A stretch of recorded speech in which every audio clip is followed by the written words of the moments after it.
kalau kita melihat sejarah bagaimana Turki hari ini, itu tidak lepas daripada perjuangan umat Islam. Dulu ada namanya tokoh Turki Adnan Menderes. Turki ini setelah runtuhnya Turki Utsmani, kekhalifahan Turki Utsmani, maka direbut oleh sekularisme. Kita kenal tokoh sekuler yang sangat terkenal, ya Kemal Atatürk, ya, itu menguasai Turki puluhan tahun, dan susah umat Islam merebut kembali dengan jarak waktu yang luar biasa jauh, mungkin sekitar di atas 50 tahun mereka berkuasa. Ya, dalam waktu dekat ini baru bisa umat Islam menguasai kembali. Nah, ini menarik kalau kita mengupas, melihat bagaimana perjalanan para tokoh-tokoh Islam Turki menguasai kembali pasca sekularisme Turki, ya. Jadi ada tokoh namanya Adnan Menderes. Itu tokoh perjuangan Turki yang luar biasa, pada akhirnya digantung, ya, digantung oleh lawan politiknya. Tapi menarik, beliau tidak pernah menyerah untuk memperjuangkan Islam di Turki.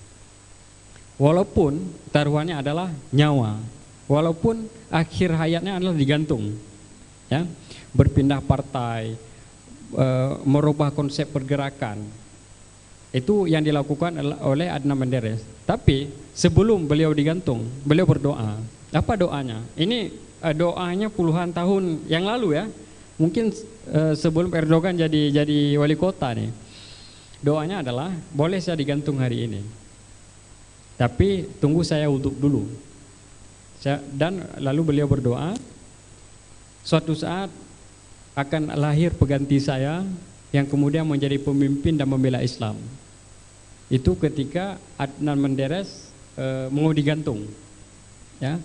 Kemudian kita melihat perjalanan Turki hari ini, doa dan juga perjuangan daripada Adnan Menderes. Kemudian anak muda, ketika Adnan Menderes ini menjadi tokoh di Turki, menjadi Perdana Menteri, maka salah satu kader anak muda yang disiapkan adalah Erdogan. Kita bisa lihat foto-foto Erdogan mengikuti Adnan Menderes ketika berjuang, berdemo dan segala macam ketika itu ada, ya. Jadi sosok anak muda yang selalu mengikuti Adnan Menderes ini adalah Erdogan. Perjuangannya sangat sulit, perjuangannya sangat panjang, dan ketika beberapa waktu yang lalu, beberapa tahun yang lalu dikudeta, itu tidak berhasil. Karena apa? Anak muda ini tangguh. Dia bukan lahir secara instan. Dia belajar, ya. Dia belajar bagaimana perjuangan dan strategi merebut kembali kekuasaan ini. Jadi butuh strategi. Kita tidak cukup hanya berkoar-koar, ya, berkoar-koar ini itu segala macam, tidak cukup. Dalam politik butuh strategi. Nah, strategi apa saja? Sebelum Erdogan mendirikan AK Parti, ya, AK Parti salah satu partai terbesar hari ini. Kami punya hubungan baik dengan petinggi-petinggi AK Parti. Terakhir kemarin di Istanbul bertemu dengan wali kotanya yang dari AK Parti, dan juga sempat bersama dengan Mr. Bilal Erdogan, anaknya Erdogan, di kota Beylikdüzü waktu itu. Jadi apa yang dilakukan oleh Erdogan? Nah, strateginya adalah dia benahi dulu Istanbulnya. Apa yang dia benahi? Kotanya. Mungkin hari ini kita melihat kota Jakarta, ya.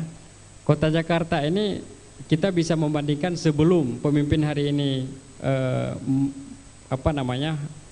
memimpin Jakarta. Kita bisa menilai bagaimana Jakarta sebelumnya, ya. Erdogan begitu juga dia. Jadi yang dia benahi adalah kota Istanbulnya.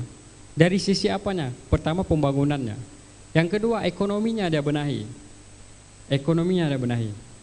Nah, bicara politik, kalau tidak kuat dari sisi ekonomi, maka jangan berharap kita bisa menguasai lama. Maka kita bisa memegang tampuk kekuasaan yang lama. Nah, Erdogan menjadi wali kota itu di tahun 1994, menjadi wali kota Beyoklu. Kebetulan saat ini sahabat kita yang menjadi wali kotanya Mr. Haidar Ali dari Partai AK Parti. Jadi kota Beyoklu-nya itu dulu yang dibenahi secara pembangunan, baru kemudian dia benahi ekonomi umatnya. Kalau kita ekonomi umatnya, Bang. Ya, kalau di sana ya ekonomi negara mereka. Nah, kemudian dia perkuat ekonomi, jadi gubernur dan juga pada akhirnya jadi presiden.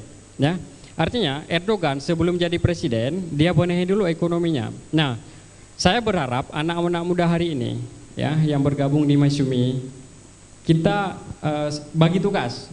Yang sebahagian fokus di politiknya, yang sebahagiannya fokus di ekonominya. Jadi mesin pergerakan ini bisa beriringan, bisa bersama, Pak.